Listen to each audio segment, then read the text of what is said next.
Hey guys, what's up? We're back for some more Hyrule Warriors. We're back in the Gerudo Desert. And the only recommendation was use a Warrior of Light, so I used Princess Zelda because I haven't really, as far as the light-based elemental warriors go, basically all the story missions I've done have been with Link. So I figured I'll switch it up and use Zelda for a mission. After she whooped my ass in the last mission, I figured it was time to whoop some ass with her.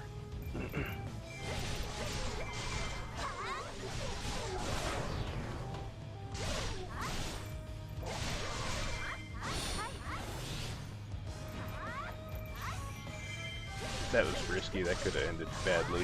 Well, not terribly bad, but it still could have been bad.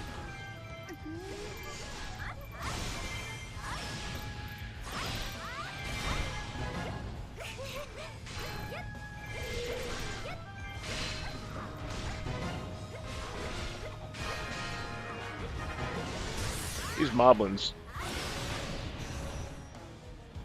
they're kind of annoying, but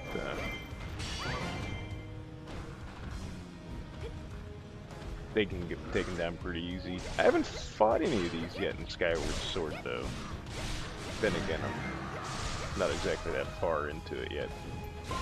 But since those are the levels they appeared in, I'm going to assume that's the game they are from, but learning my lesson from the last mission, there's a point in this where you have to fight Gerudo and Sant at the same time. So I wanted to make sure that I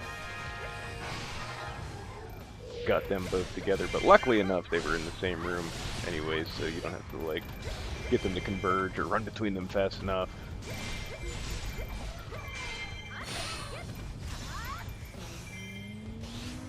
And I completely missed, but I think the area of effect clipped them a little bit.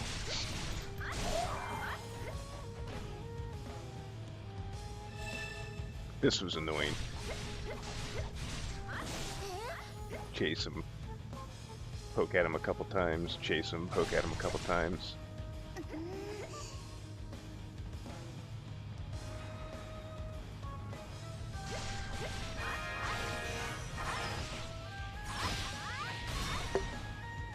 And the more I think about it, as I've been kind of going through some Zelda games, not that they're all great examples, but I wonder why they have Link talking through a fairy in this game, or well, like the fairy speaking, like instead of Link, because they basically have the fairy saying what his character would probably say in the situation. It's not like there isn't a precedence for him speaking. The degrees of quality in the product that he's spoken is questionable. But, you know, like in Skyward Sword, you have your options be them, or even though they're very basic, you have your kind of options to answer a question. And I'd like to play at least the beginning again, just to see if what you pick makes the character that's speaking to you say something different. I think he had options for... There was another one where he had options, like, as to what he would say. He spoke in the animated series, he spoke in the god-awful CDI games. So, I mean, I don't know, it's just... The longer I play this and the more I'm starting to kind of, like, look at it and evaluate it for my final, like, opinion on the game, just things like that are just kind of staring at me. And it's not so much a testament to this game, it's more of a, or not even a testament, not so much a criticism of this game, but a criticism of the series as a whole.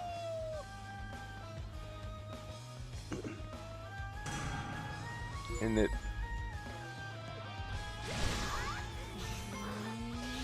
it's just something that while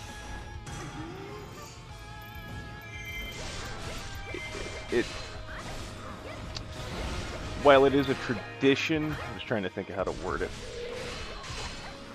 It's sort of archaic.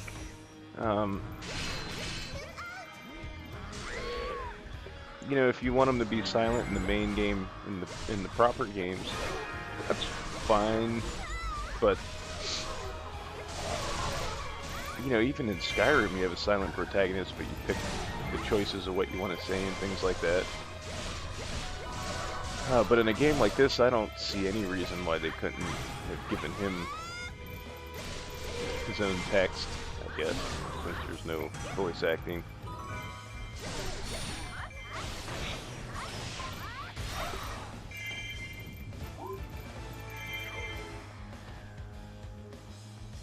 I don't know. I just don't understand some of the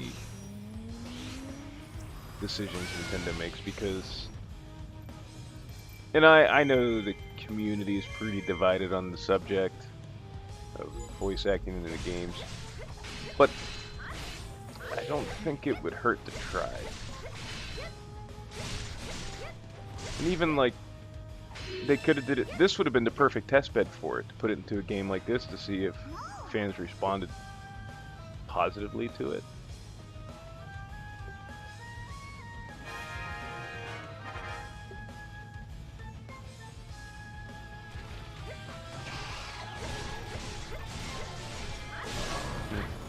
I don't know. This, like I said, it's just something that's kind of sticking out at me the more I look back. Like, I watch these videos and then, you know, I'm kind of jotting down talking points for when I make a final video on the matter. Or I shouldn't say a final video, but like an opinion piece on the matter.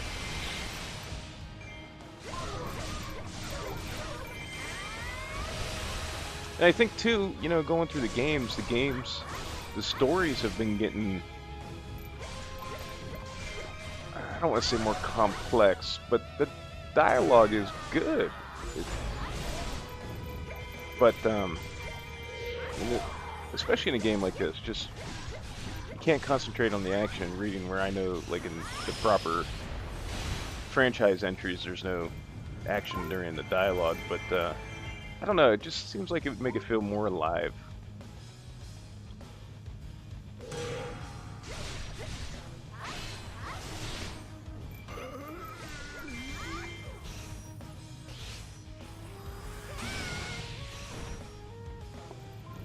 I don't know, I think at the core of it too, another issue, it bugs me because I think some people, the way the technology is advancing, I think there's people out there that don't give the games a chance because they're like, oh, well, that's a relic of the past. Look, they can't even have actual voices in their games. Yeah, I don't know, you know, there's just, gamers are fickle. Not fickle, but they're just weird about stuff sometimes, and I could see people saying that. It wouldn't surprise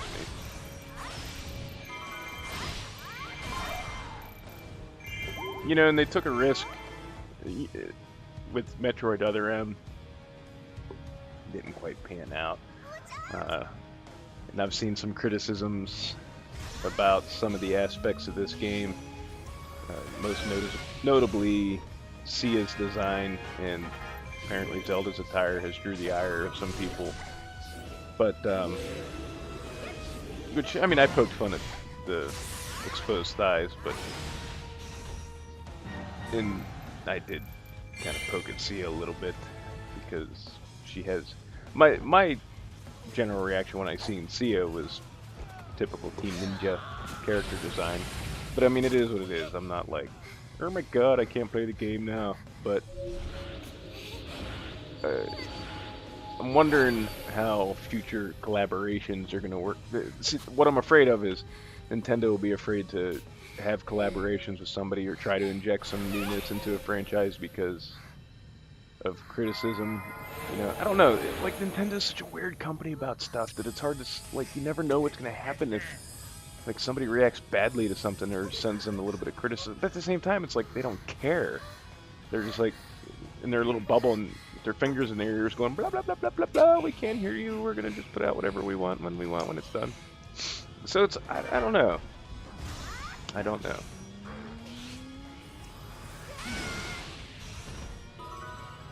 You know, all the things that I see that people want in the games, I think a little bit of proper voice acting is probably the easiest thing to do.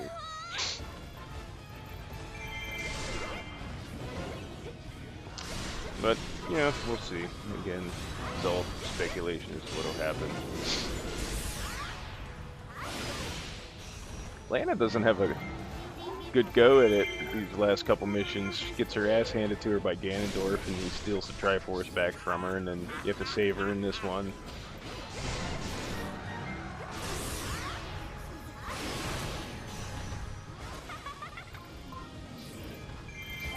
You know, I'd mentioned previously that I wouldn't mind seeing a sequel to this.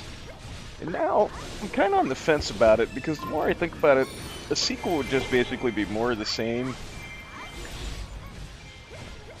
So, I don't know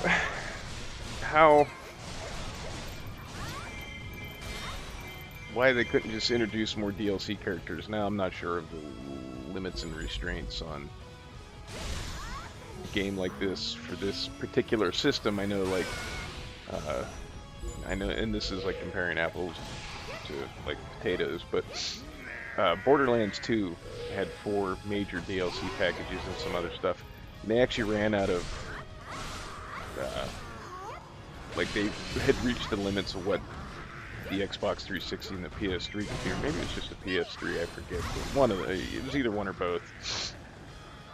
But they reached the limits of the systems, so they actually couldn't put out any more DLC for the game, or that's what Gearbox said, at least. So I don't know if like a situation like that would arise with this or not, but the more I thought about it, the more I don't know if you necessarily need a sequel for a game like this, because really the battles are going to be the same outside of, like, you'd probably have different enemies, maybe a few different characters, but you're going to have your Link and your Zelda, Ganon, most likely Impa, because she was in just about every freaking game they ever put out in some form or another. But the only way you could really mix it up is you could have antagonists from A Link to the Past. Horsehead would have been an awesome boss in this, but you could have antagonists from Wind Waker, I guess. I'm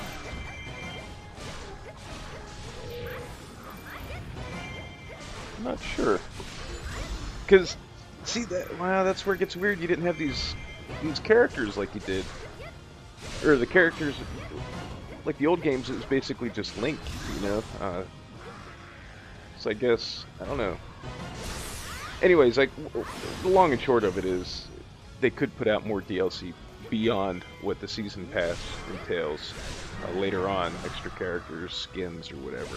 And I think that would be a nice way to keep longevity going, keep interest in the franchise,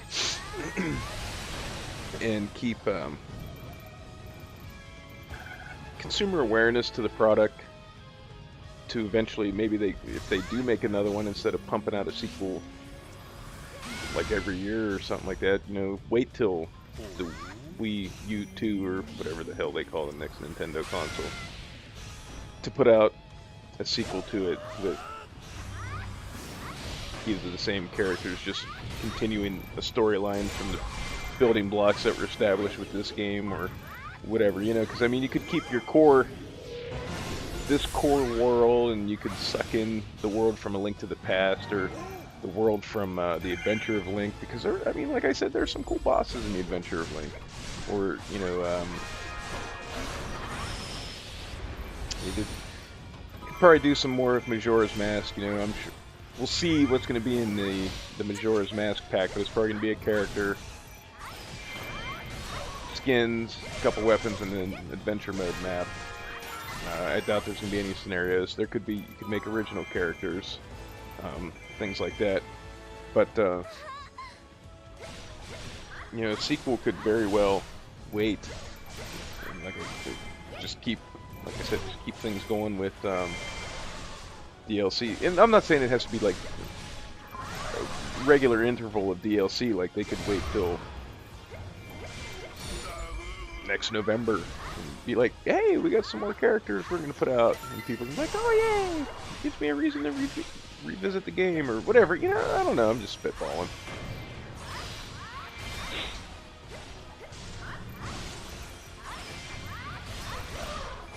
Plus, I'm getting kind of like nostalgic about the franchise from playing this, so I've been going back and playing past Zelda games.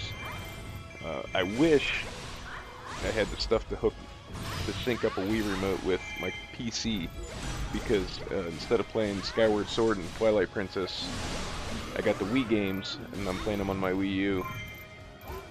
And I mean, they look alright, but it's still kind of the upscaling and stuff. It's kind of poop. But I'd like to play them on the Dolphin emulator, which can render the games in 1080p, and I think that would be pretty fucking sick looking. But you know, with Christmas coming and things like that, I just can't. Haven't just bought a PlayStation 4. I can't really invest to get the hardware that I need to hook a Wii remote up to my PC. So there's that. But it's something I'd like to do eventually. But by the time I have the money to invest into stuff like that,